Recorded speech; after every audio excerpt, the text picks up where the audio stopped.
Lo más oscuro del caso de Jeffrey Epstein nunca salió en las noticias. Lo enterraron antes de que pudiera salir. Seguramente conoces la versión oficial, que en su avión privado llevaba a celebridades, políticos y empresarios a una isla perdida en el Caribe, donde los esperaban jovencitas con un perfil muy específico. No era solo la edad, sino algo mucho más perturbador. Pero si escarbamos un poco más, descubrimos que la isla era solo la punta del iceberg, porque esto pasaba también en Nueva York, Londres, Florida, París y más. Era una red de tráfico de inocentes al servicio de la élite. ¿Cómo logró ocultarlo durante tanto tiempo? Con un sistema, uno para silenciar a las víctimas y otro para controlar a los poderosos. Epstein usaba técnicas que, según fuentes poco difundidas, habría aprendido del Mossad, el servicio de inteligencia israelí. Este es solo uno de los tantos detalles que casi nunca verás en los grandes medios, porque hubo mucho que intentaron enterrar. Pero hoy vamos a rescatar todo aquello que nunca se atrevieron a mostrarnos. ¿De dónde salió realmente su fortuna? ¿Por qué el sistema entero lo protegía? ¿Y de verdad se autoeliminó? ¿O alguien lo hizo desaparecer? Y mientras avanzamos, vamos a ir contando cuántos delitos cometió y por cuánto salió impune. Jeffrey Epstein nació en 1953 en Brooklyn, Nueva York, dentro de una familia judía de clase media. Su papá, Seymour, era obrero y jardinero, y su mamá, Paula, trabajaba como asistente en una escuela. Un amigo de la infancia de Jeffrey comentó que Paula era una madre y ama de casa maravillosa, a pesar de tener un trabajo de tiempo completo. Y los vecinos decían de la familia que eran las personas más amables. Jeffrey creció en un vecindario privado tranquilo, descrito por algunos como un refugio de clase media. Desde pequeño demostró tener mucha facilidad para las matemáticas y también para el piano clásico. Era tan inteligente que se saltó 2 grados y terminó la prepa a los 16. Sus amigos de esa época lo recuerdan como alguien dulce y generoso, aunque también callado y medio nerd. Le decían Epi. Una amiga de la infancia lo describe como un chico promedio, muy bueno en matemáticas, un poco pasado de peso, con pecas y siempre sonriendo. En las fotos de esos años, según el periodista Ari Feldman, se le ve con una expresión tranquila, rasgos suaves, nada que ver con la sonrisa arrogante que mostraría después, la misma con la que acabaría siendo reconocido. Hasta ahora, la infancia de Jeffrey no tiene nada fuera de lo común. De hecho, hasta podría decirse que fue bastante tranquila e incluso agradable. Entonces, ¿cómo alguien con una infancia así termina convirtiéndose en un depredador? Epstein entró a la universidad a estudiar fisiología matemática, pero nunca se graduó. Y es justo ahí, a los 21 años, donde empiezan a aparecer algunos de los primeros focos rojos. Sin haber terminado la universidad, consiguió trabajo como profesor de matemáticas en la Dalton School, una escuela privada en Manhattan, donde iban hijos de algunas de las familias más ricas del país. Ahí, varios exalumnos recuerdan que tenía comportamientos bastante inapropiados. Le prestaba demasiada atención a las alumnas, que eran menores de edad, e incluso asistía a fiestas donde coqueteaba abiertamente con ellas. Y aquí encontramos su primer acto cuestionable sin consecuencias. En una junta de la escuela, Epstein, con lo inteligente que era, impresionó tanto al papá de uno de sus alumnos que este lo recomendó con Alan Greenberg, CEO de Bear Stearns, una de las firmas de inversión más grandes y respetadas de Wall Street en ese momento. Esa conexión cambiaría su vida para siempre. Pues poco después, Epstein fue despedido de la escuela por bajo rendimiento y Greenberg no dudó en ofrecerle trabajo en Bear Stearns. Entró como asistente junior de un operador de bolsa, pero rápidamente destacó. Tenía talento para tratar con clientes millonarios y ofrecerles estrategias para pagar menos impuestos. Aquí encontramos su segundo acto cuestionable, jugando en la línea delgada de la ilegalidad. ¿Y recibió alguna consecuencia? No, al contrario, lo premiaron, lo hicieron socio limitado. Sin embargo, al poco tiempo, metió la pata. En una de sus jugadas financieras, Epstein rompió una ley, lo que obligó a la empresa a despedirlo. Epstein fundó su propia empresa de consultoría. A veces trabajaba para gobiernos o millonarios, ayudándolos a recuperar dinero perdido en fraudes financieros, y otras veces trabajaba para quienes se lo habían robado. ¿Le cayó alguna sanción? De hecho, salió beneficiado. En ese negocio conoció a tanta gente poderosa que solo se haría más intocable. Aquí vale la pena hacer una pausa. La infancia de Jeffrey fue, hasta donde sabemos, aparentemente normal. Creció en una familia trabajadora, incluso cariñosa, en un vecindario tranquilo. Sus amigos lo recuerdan como alguien dulce y un alumno brillante. Pero poco a poco su historia empieza a torcerse, empezando con su comportamiento con las alumnas menores. En ese momento no hubo un delito claro. Nada demasiado escandaloso, pero sí señales preocupantes. Comentarios fuera de lugar, demasiada atención a ciertas chicas e incluso incluso asistir a fiestas donde coqueteaba con ellas. Tal vez no era ilegal, pero claramente inapropiado. Los alumnos lo notaron y, sin embargo, nadie dijo nada. Después vino su habilidad para esquivar la ley. Se volvió experto en encontrar vacíos legales para que sus clientes pagaran menos impuestos. Tampoco era un crimen ni algo inusual en Wall Street, pero lo importante no es lo que hizo, sino lo que eso le enseñó. Que hacer trampas, si sabes cómo, además de ser válido, es premiado. Le dieron ascensos, lo hicieron socio y lo rodearon de gente poderosa. Y así, con cada experiencia, Jeffrey fue entendiendo que cruzar la línea mientras no te atrapen es aceptable o incluso ventajoso. ¿Para qué detenerse? El psicólogo social Roy Baumeister explica que casi todos tenemos 3 ideas equivocadas sobre qué es realmente la maldad. Primero, solemos pensar que las personas son buenas o malas por naturaleza, como si eso fuera parte de su ADN. Bajo esa lógica, alguien bueno no puede hacer nada malo y alguien malo está condenado a siempre actuar con maldad. Segundo, solemos creer que la maldad en su mayoría viene de sociópatas o psicópatas, gente sin empatía, sin culpa o sin alma, como si fueran una especie aparte. Y tercero, muchas películas nos han hecho creer que la maldad surge de un solo evento traumático en la infancia, como si algo se rompiera dentro de la persona y a partir de ahí ya no hubiera vuelta atrás.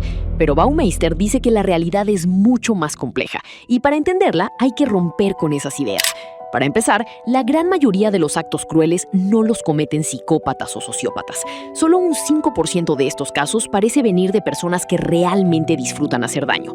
El otro 95%, al parecer, proviene de gente común que no se ve a sí misma como malvada ni cruel, sino que simplemente actúa por deseo, impulso o conveniencia. También deja claro que la moralidad no es algo con lo que se nace. Un bebé no sabe qué está bien ni qué está mal. Si quiere un juguete, lo agarra.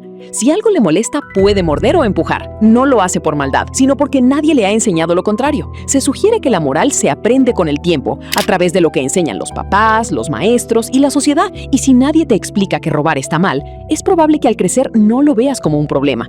No porque hayas nacido malvado necesariamente, sino porque quizás nunca te enseñaron a distinguir. Y además, la moralidad no solo se forma durante la infancia. No es un chip que se nos instala cuando somos niños y ya nunca nada más cambia, sino que cada decisión que tomamos, grande o pequeña, va ajustando ese compás moral. En el caso de Jeffrey, tal vez sus padres sí le enseñaron que violar la ley está mal, pero si una y otra vez vivió experiencias donde romper las reglas no solo no tenía consecuencias, sino que traía premios, entonces su brújula interna se pudo haber desviado, no de golpe, pero sí poco a poco. Así que ser bueno o malo no es una categoría fija, no es algo que decides una vez y ya queda marcado, sino que es algo que se va construyendo con el tiempo a partir de decisiones. ¿Y qué significa todo esto? Que aunque sería más fácil etiquetar a Epstein como un simple sociópata, la verdad es mucho más incómoda. Es muy probable que no nació como un monstruo. Fue una persona ordinaria que con el tiempo fue cruzando límites y nunca enfrentó consecuencias, y así cada vez fue cediendo un poco más a sus impulsos. Y como nadie lo frenaba, al contrario, lo premiaban, siguió avanzando. Y eso es escalofriante, porque si Epstein hubiera sido simplemente un sociópata, podríamos quedarnos tranquilos pensando que fue un caso aislado. Pero si no lo era, entonces implica que muchas otras personas, si supieran que jamás serían castigados, también serían capaces de hacer lo mismo. Y eso fue lo que pasó. Las mansiones de Epstein se convertirían en el punto de encuentro de algunos de los hombres más poderosos del mundo. Políticos, empresarios, miembros de la realeza, gente que usaba su poder, su dinero y su influencia para hacer lo que querían con quien querían, sabiendo que nadie los iba a tocar. Epstein comenzó a trabajar con clientes cada vez más envueltos en operaciones oscuras. Uno de ellos fue Adnan Khashoggi, un empresario multimillonario que en secreto ayudaba al gobierno de Estados Unidos, bajo el mando del presidente Ronald Reagan, a enviar armas a Irán, algo que en ese momento era completamente ilegal. Pero eso no fue todo. El dinero que Irán pagó por esas armas fue desviado por el propio presidente para financiar a los Contras, un grupo rebelde nicaragüense que intentaba derrocar al régimen, algo que también estaba prohibido por el Congreso de Estados Unidos. ¿Alguien recibió una sanción? Claro que no. Cuando cambió el gobierno, el nuevo presidente los indultó. ¿Por qué? Porque él también estaba implicado. Otros de los clientes de Epstein también estaban metidos en estas cosas, como espionaje y lavado de dinero. Además, viajaba constantemente entre Estados Unidos, Europa y el Medio Oriente, especialmente a países como Arabia Saudita e Irán, lo que nos sugiere que no era un simple asesor financiero, sino que estaba metido personalmente en esas operaciones y, por supuesto, cobrando muy bien por ello. En ese mismo periodo, Epstein le comentó a varias personas que trabajaba como agente de inteligencia. Algunos creen que era puro invento, pero se ha encontrado que tenía un pasaporte falso con su foto, otro nombre y una dirección en Arabia Saudita. Además, periodistas como Howard, Cronin y Robertson lo vinculan directamente con el Mossad, el servicio secreto de inteligencia de Israel conocido por espionaje, infiltraciones y eliminatos encubiertos. Según esas fuentes, Epstein se dedicaba a recolectar información comprometedora sobre gente poderosa para luego chantajearla. Más adelante veremos que esta habilidad para obtener información sensible sería clave para construir y mantener su poder. En 1987, Epstein empezó a trabajar con Steven Hoffenberg, un estafador financiero, en un nuevo proyecto, Towers Financial.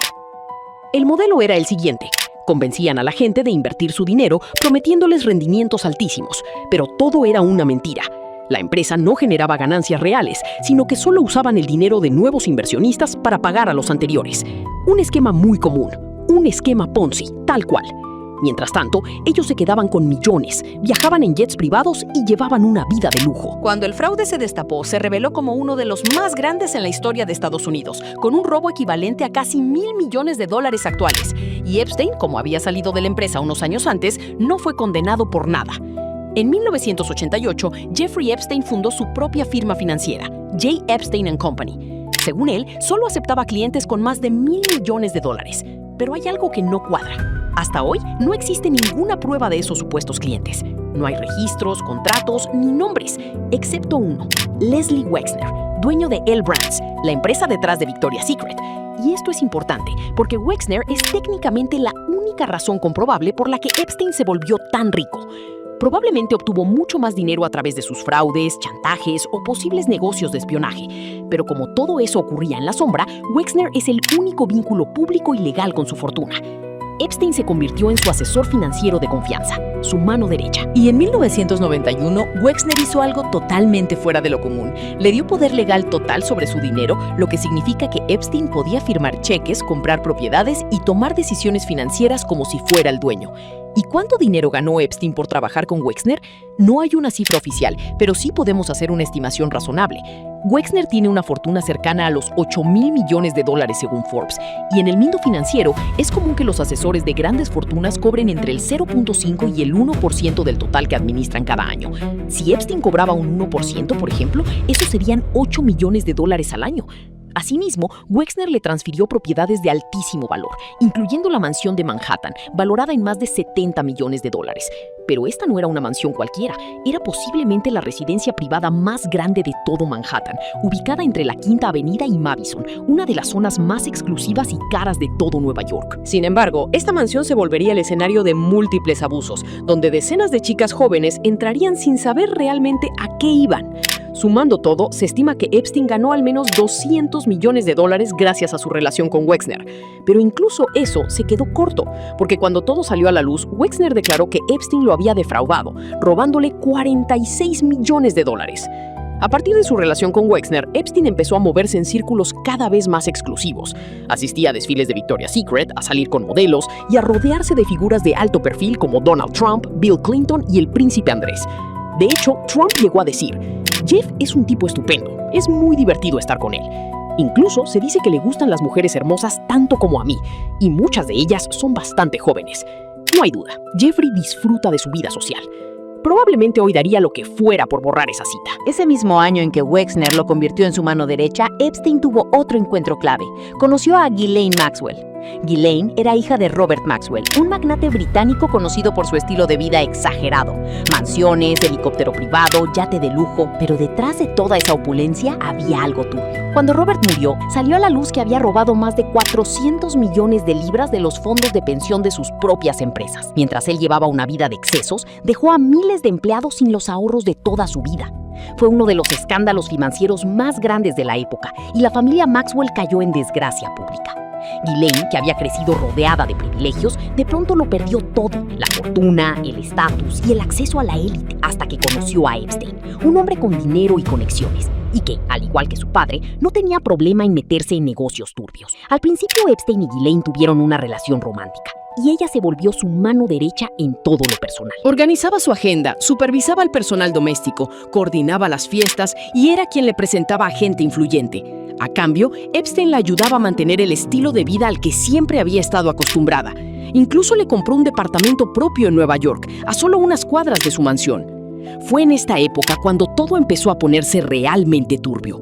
Aunque la mayoría asocia los abusos con la isla de Epstein, en realidad todo había comenzado mucho antes, en su departamento de Nueva York, donde empezaron a definir su forma de operar. No está del todo claro cómo inició. Lo que sí sabemos es que desde 1991, Epstein empezó a usar su poder y contactos para atraer a chicas jóvenes. Usaba su vínculo con Victoria's Secret para hacerles creer que podía conseguirles trabajo como modelos. Y claro, una vez que entraban a su departamento, ya te imaginarás lo que realmente pasaba. Sin embargo, lo que al principio eran encuentros aislados, pronto se convirtió en algo mucho más perverso. Armaron un sistema, un manual sobre cómo acercarse a las chicas, qué decirles y cómo ganarse su confianza. Ya no era algo esporádico, ya era un sistema. Y no solo eso, hasta contrataron a una chica para ejecutar ese método. En los registros judiciales aparece bajo el nombre de Tiffany. Ella misma testificó que durante 9 años ese fue su trabajo, reclutar chicas para Epstein. ¿Y a quiénes buscaban? A las más vulnerables, chicas de familias rotas, con historias de abuso, adicciones o abandono, sin dinero y sin casa, o simplemente solas en la ciudad. Eso sí, todas tenían algo en común. Eran demasiado jóvenes, tanto que ni siquiera sería adecuado llamarlas jovencitas. La palabra correcta sería niñas. Tú sabes a qué me refiero. Según el testimonio de Jane Doe, ella fue reclutada con apenas 13. Tiffany se acercó con ella, diciéndole que Jeffrey estaba buscando modelos para probar ropa o participar en sesiones de fotografía. Le indicó que todo estaba bajo el sello de Victoria's Secret, mencionando que podrían surgir contactos en el mundo de la moda. La entrevista informal se haría en el departamento de Epstein, donde supuestamente le darían más detalles y le enseñarían cómo prepararse. Una vez en la mansión, fue llevada a una habitación donde Epstein la obligó a hacer actos íntimos, y esta fórmula la repetirían una y otra vez. Sin embargo, lo que al inicio era solo para Jeffrey, pronto se convirtió en un servicio que también ofrecían a sus amigos más cercanos. Y repito, ya no era algo casual, sino una operación perfectamente organizada. Años después, se encontraron notas dentro de las propiedades de Epstein con mensajes como «Dice que puede estar ahí a las 2 porque tiene escuela» o incluso «Tengo una de 6 por 2 para las 4». Es decir, una de 12 para las 4 de la tarde. Así, la mansión de Epstein se convirtió en un lugar donde hombres poderosos se reunían para cometer actos reprobables con jovencitas. Estos hombres se encargaban de dejar muy claro que tenían poder, dinero y contactos, y que si alguien hablaba, ellas o sus familias podrían pagar las consecuencias. Esto siguió ocurriendo durante años, hasta que en 1996 Maria Farmer se atrevió a denunciar. Maria había conocido a Epstein durante una de sus exposiciones de arte. Meses después, él le ofreció trabajo como recepcionista en su departamento de Nueva York. Ya te imaginarás la cantidad de jovencitas que Maria veía entrar, llevadas personalmente por Ghislaine. En una ocasión, Epstein le mostró las cámaras de seguridad instaladas por toda la casa. A Maria le llamó la atención que muchas estaban colocadas en lugares privados, baños, habitaciones y vestidores. No parecía un sistema de seguridad, más bien, parecía una forma de vigilar y posiblemente grabar todo lo que pasaba ahí. ¿Con qué fin? Tener material que pudiera usarse como chantaje. Este dato es clave para entender todo lo que vino después. Como mencionamos antes, hay una teoría que dice que antes de volverse famoso, Epstein pudo haber trabajado con el Mossad, el servicio secreto de Israel. No hay pruebas definitivas, pero varias fuentes apuntan a que pudo haber sido colaborador o informante. ¿Y por qué esto sería importante?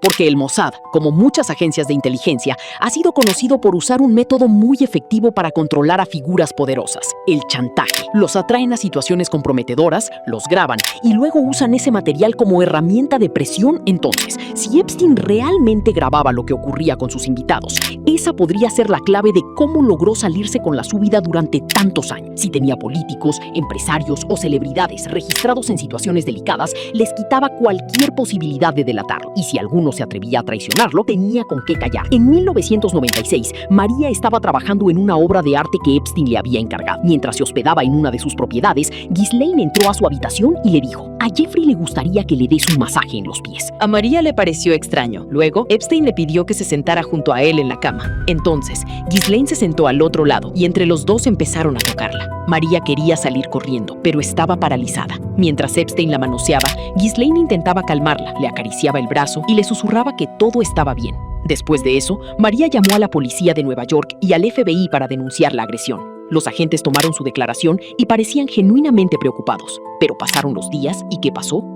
nada. Por alguna razón, la denuncia contra Epstein quedó enterrada, como si nunca hubiera existido. Para el año 2000, Epstein ya era famoso en los círculos más exclusivos de Nueva York. Aparecía en galas, cenas privadas y subastas de arte. Todos conocían su nombre, pero nadie sabía a qué se dedicaba. Decía ser asesor financiero, pero nadie podía mencionar ni un solo cliente. En ese contexto, Vanity Fair decidió hacerle un perfil. La encargada fue Vicky Ward, y desde el primer encuentro algo no le cuadró. Epstein quería controlar absolutamente todo. Qué fotos se usaban, qué palabras se publicaban. Insistía en proyectar una imagen de filántropo académico, rodeado de ciencia, arte y prestigio. Pero entre más escarbaba Vicky, más inconsistencias encontraba. Hasta que un día dio con un nombre, Maria Farmer. Y no solo ella, su hermana menor, Annie, también había sido víctima. Vicky las entrevistó y confirmó los datos y armó un reportaje sólido. Pero antes de publicarlo, había que seguir el protocolo periodístico, contactar a Epstein y darle oportunidad de responder. Jeffrey no solo se negó, llamó al editor en jefe de Vanity Fair, exigiendo que no se publicara. Luego llegaron los regalos. Primero, una cabeza de gato muerto. Después, una bala. Cuando el artículo salió a la luz, las hermanas Farmer ya no estaban. Sus testimonios habían sido eliminados. Y el título que quedó fue El talentoso señor Epstein. Con el tiempo, la red de abusos no solo siguió, se volvió más sofisticada. Ahora su base estaba en Palm Beach, y no fue casualidad. Palm Beach es una isla separada del resto de Florida, conectada solo por unos pocos puentes. Un lugar exclusivo, casi inaccesible, perfecto para esconder lo que realmente pasaba. Lo más inquietante es que su mansión estaba a solo unos minutos de una zona mucho más humilde. El terreno perfecto para encontrar chicas vulnerables con necesidades económicas o afectivas, que Epstein sabía exactamente cómo aprovechar. Para entonces, esto ya no era solo una mujer reclutando, sino una red completa. Tenía chicas infiltradas en preparatorias de bajos recursos. Les pedían que identificaran a otras jóvenes que parecieran necesitadas. Luego se les acercaban con una oferta. ¿Quieres ganar $200 para dar un masaje de 30 minutos? Estaban desesperadas y era dinero fácil, así que muchas aceptaban. Pero al llegar a la casa, se encontraban con que en la mesa de masajes, Jeffrey estaba completamente desnudo. Lo que pasaba después, podemos imaginarlo. Y al final, Jeffrey les decía, aquí están tus $200 y otros 200 para la chica que te trajo. Esto siguió por años, hasta que en 2005, una jovencita le confesó a su madrastra que un hombre rico la había tocado. La mujer llamó a la policía y comentó que sospechaba que su hijastra no había sido la única. La policía investigó a Epstein durante más de un año, pero en el camino, Michael Ratter, el jefe de la policía, notó algo preocupante. Barry Kreischer, el fiscal estatal, estaba siendo demasiado blando con el caso, así que Ratter decidió escalarlo y pidió ayuda al FBI. Encontraron fotos de menores, libros de sadomasoquismo y testimonios de empleados que decían que Epstein recibía masajes hasta 3 veces al día. Hallaron datos de chicas que fueron reclutadas de Sudamérica y Europa, al igual que unas triguillas de 12 que fueron traídas desde Francia para el cumpleaños de Epstein y regresadas al día siguiente después de haber sido utilizadas por él. El FBI logró identificar a 34 jovencitas como víctimas directas. La policía de Palm Beach estableció que Epstein debía ser acusado de 4 cargos por relaciones ilegales con menores y 1 cargo por abuso. Michael, el jefe de la policía, estaba convencido de que lo iban a condenar. Había demasiadas pruebas. Sin embargo, Kreischer, el fiscal, tomó una decisión que nadie entendía. En lugar de presentar los cargos y llevar a Epstein a juicio, envió el caso a un gran jurado. Un gran jurado es un grupo de ciudadanos que revisa la evidencia y decide si hay pruebas suficientes para acusar formalmente. Pero este proceso, que ocurre a puerta cerrada, suele usarse, y todos lo sabían, para suavizar los cargos o evitar condenas fuertes. Y eso fue lo que pasó, pero llevado al extremo. Epstein terminó acusado solo de un cargo menor por solicitud de prostitución. Nada por abuso de jovencitas, aunque la gran mayoría de las víctimas eran de 14 y 15. El FBI no se quedó conforme. Abrió una nueva investigación y logró presentar una acusación formal más completa. Pero otra vez el caso quedó en manos del fiscal federal del Distrito Sur de Florida, Alex Acosta. Y otra vez hubo un acuerdo. Epstein aceptó declararse culpable por 2 cargos graves de prostitución, y Acosta le otorgó inmunidad total frente a cualquier cargo criminal federal. Años después, Acosta justificó su decisión diciendo que le advirtieron que Epstein pertenecía a inteligencia, que estaba fuera de su alcance y que mejor no se metiera. La sentencia fue una burla. Solo 18 meses de cárcel, y ni siquiera eso cumplió como debía. No fue a una prisión común, sino a una cárcel del condado con condiciones mucho más suaves. A las pocas semanas le dieron permiso especial para salir 6 días a la semana, hasta 12 horas al día, supuestamente para ir a trabajar a su oficina. O sea, solo dormía en la cárcel y pasaba el día afuera. Al final, solo cumplió 13 de los 18 meses y fue liberado bajo libertad condicional por 1 año, lo que significaba que no debía salir del estado. Debía registrarse como agresor carnal y no podía acercarse a menores. ¿Y qué fue lo que sucedió? Viajaba en su jet privado, iba a sus propiedades en Nueva York y a las Islas Vírgenes y, según testigos posteriores, volvió a hacer exactamente lo mismo: reclutar, pagar, abusar y encubrir. Y como si todo eso no fuera suficiente, en la crisis financiera de 2008, esa que dejó a millones sin casa, sin trabajo y sin ahorros, no le bastó con arruinar vidas en privado, sino también ayudó a hundir la economía global. Entre 2000 y 2007, Epstein fue presidente de una empresa llamada Liquid Funding, que se dedicaba a prestarle dinero a bancos y otras instituciones financieras. Hasta ahí todo normal, pero bajo su dirección introdujeron una supuesta innovación. Empezaron a aceptar otro tipo de garantías para asegurar esos préstamos. Antes se usaban activos sólidos como acciones o bonos, pero la empresa de Epstein empezó a aceptar paquetes de hipotecas, o sea, deudas de personas comunes que estaban pagando su casa a plazos. La lógica era que si las personas seguían pagando mes con mes, entonces el préstamo estaba asegurado. Pero había un gran problema. Muchas de esas hipotecas eran riesgosas, otorgadas a gente que probablemente no iba a poder seguir pagando, y aún así se vendían como inversiones seguras. Y entonces pasó lo inevitable. Miles de personas dejaron de pagar sus hipotecas, y esas garantías ya no valían nada, y el sistema entero colapsó. Bancos quebraron, el mercado se desplomó, y así empezó la crisis del 2008. Y como en casi todo lo que hacía, salió intacto. Sin nadie que lo frenara, Epstein llevó su operación al siguiente nivel: una isla remota en el Caribe llamada Little St. James. A bordo de su jet privado, Epstein, sus cómplices y sus invitados trasladaban a jovencitas. Algunas venían de Estados Unidos, otras de Europa y Sudamérica. Una vez en la isla, las víctimas quedaban aisladas, mientras Epstein y sus invitados las usaban como parte de su entretenimiento. ¿Y quiénes eran esos invitados? Bueno, la lista sugiere que Bill Clinton, Kevin Spacey, el príncipe Andrés, Chris Tucker, Alan Dershowitz y muchos más. Claro que hay que decir que estar en la isla no significa automáticamente que hayan cometido un delito. De hecho, un electricista que trabajó ahí dijo que, aunque vio a varios hombres con jovencitas, también hubo quienes solo comían algo, conversaban y se iban. Lo que esta información sí revela es quienes mantuvieron una relación con Epstein incluso después de que las acusaciones de abuso a jovencitas y su registro oficial como agresor carnal se hicieron públicas. Pero en 2015 algo cambió. Virginia Roberts tuvo el valor de presentar una demanda. Afirmaba que con solo 15 había sido reclutada por Epstein para ser una esclava carnal. La habían presionado para tener relaciones con el príncipe Andrés. Sus declaraciones se convirtieron en noticia internacional. Y aunque tristemente no pasó nada en lo legal, algo muy importante sí sucedió. Muchas mujeres que vieron lo que hizo Virginia empezaron a pensar que quizá ellas también podían hablar. Fue así como en 2016 una mujer identificada como Katie Johnson presentó otra demanda, relatando que a sus 13 había sido atraída a las fiestas de Epstein con promesas de dinero y una carrera de modelaje. Y ella asegura que Donald Trump, en ese momento candidato a la presidencia de Estados Unidos, la golpeó y la forzó. Después de eso, Epstein procedió a hacer lo mismo. Esta acusación fue una bomba mediática. El público empezó a preguntarse qué tan profundo era el alcance de los abusos de Epstein y de su círculo íntimo. Pero nuevamente la justicia no avanzó. Katie recibió tantas amenazas que se vio obligada a retirar la demanda. Sin embargo, Julie Brown, una reportera del Miami Herald, no soltó el caso. Durante más de un año se dedicó a rastrear miles de documentos judiciales, muchos de ellos sellados o convenientemente perdidos. Encontró testimonios, reportes policiales y pruebas que en su momento nadie usó para llevar a Epstein ante la justicia como se debía. Localizó a varias víctimas, las entrevistó y confirmó que al menos 80 jovencitas habían sido abusadas, aunque luego se estimaría que quizás fueron más. Finalmente, en 2018, Brown publicó su investigación Perversión de Justicia. Fue el punto de quiebre. El escándalo explotó y la presión pública creció tanto que la Fiscalía Federal ya no tuvo opción. Reabrieron el caso y ahora sí, el 6 de julio del 2019, Jeffrey Epstein fue arrestado en el aeropuerto de Teterboro, en Nueva Jersey. Esta vez las acusaciones reflejaban lo que realmente había hecho: tráfico de jovencitas. Lo trasladaron de inmediato al Metropolitan Correctional Center en Manhattan, una prisión federal supuestamente de máxima seguridad. Registraron su mansión y encontraron cientos y tal vez miles de fotos de mujeres sin ropa, algunas de esas menores. Y en una caja fuerte encontraron discos compactos con etiquetas que indicaban qué jovencita había estado con qué hombre. Llevaban un registro detallado de cada encuentro.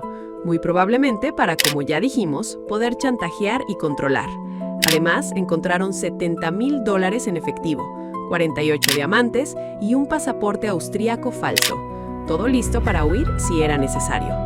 2 días después llegó la acusación formal.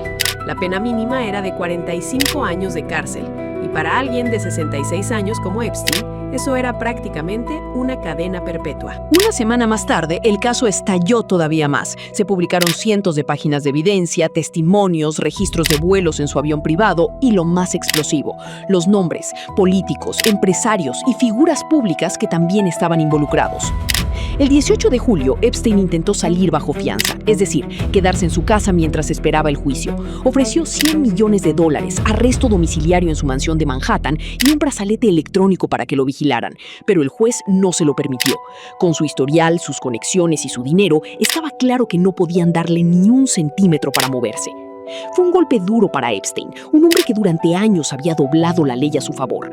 Ahora se daba cuenta de que ya no tenía privilegios ni salidas.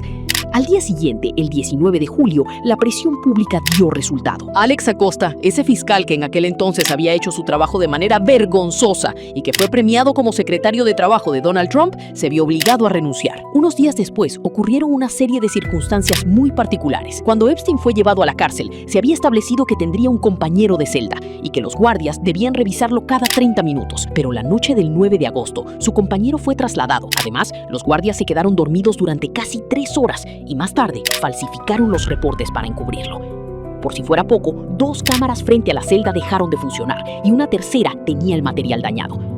A la mañana siguiente, el 10 de agosto, mientras repartían el desayuno, encontraron a Epstein inconsciente en paro cardíaco. Estaba de rodillas con un pedazo de sábana atado al cuello. Lo llevaron al hospital, donde fue declarado muerto a las 6:39 de la mañana.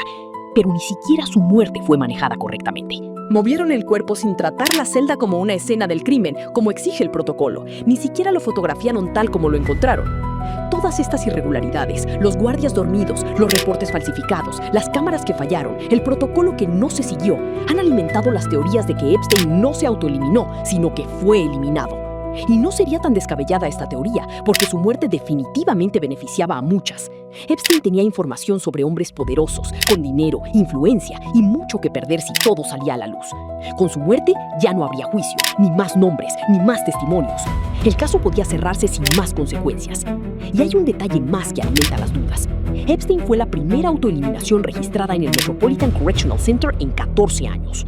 La forense oficial de Nueva York, Barbara Sampson, hizo la autopsia y concluyó que fue una muerte por ahorcamiento resultado de una autoeliminación. Pero Michael Baden, ex jefe forense de la ciudad, no estuvo de acuerdo. Michael había participado en casos de alto perfil, como el juicio de O.J. Simpson y las investigaciones de los asesinatos de John F. Kennedy y Martin Luther King Jr. Según él, las fracturas en el cuello eran más consistentes con estrangulamiento que con ahorcamiento. De hecho, afirmó que en más de 1000 autoeliminaciones en prisión que había revisado, nunca había visto 3 fracturas como esas. También señaló que la herida en el cuello estaba en el centro, no bajo la mandíbula, como suele ocurrir en los ahorcamientos. La marca era más delgada que la sábana supuestamente usada y había sangre en el cuello, pero no en la sábana. Otros expertos, incluidos cirujanos del Emory University Hospital, lo refutaron. Argumentaron que ese tipo de fracturas sí pueden ocurrir en una autoeliminación, especialmente en personas mayores, porque el hueso yoides es frágil. Además, 2 días antes de morir, el 8 de agosto, Epstein firmó su testamento final, lo que podría indicar que se estaba preparando para ponerle fin a todo. Sin embargo, para otros, esto sugiere que sabía que algo iba a pasar y quiso dejar todo resuelto. ¿Epstein se autoeliminó o alguien se encargó de eliminarlo?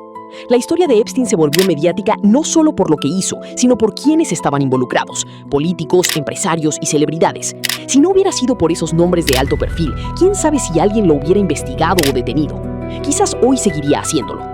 La dura realidad es que hay muchísimas mujeres viviendo lo mismo. Pero como no sucede en islas privadas ni en mansiones de Manhattan, sino en casas normales, oficinas y escuelas, como no hay famosos ni titulares escandalosos, el abuso simplemente pasa desapercibido. Nadie investiga, nadie se indigna y nadie lo detiene. Según la ONU, casi 1 de cada 3 mujeres en el mundo, unas 736 millones, ha sufrido violencia física o carnal en algún momento de su vida. UNICEF calcula que más de 370 millones de pequeñas han sido víctimas de abuso carnal en su infancia.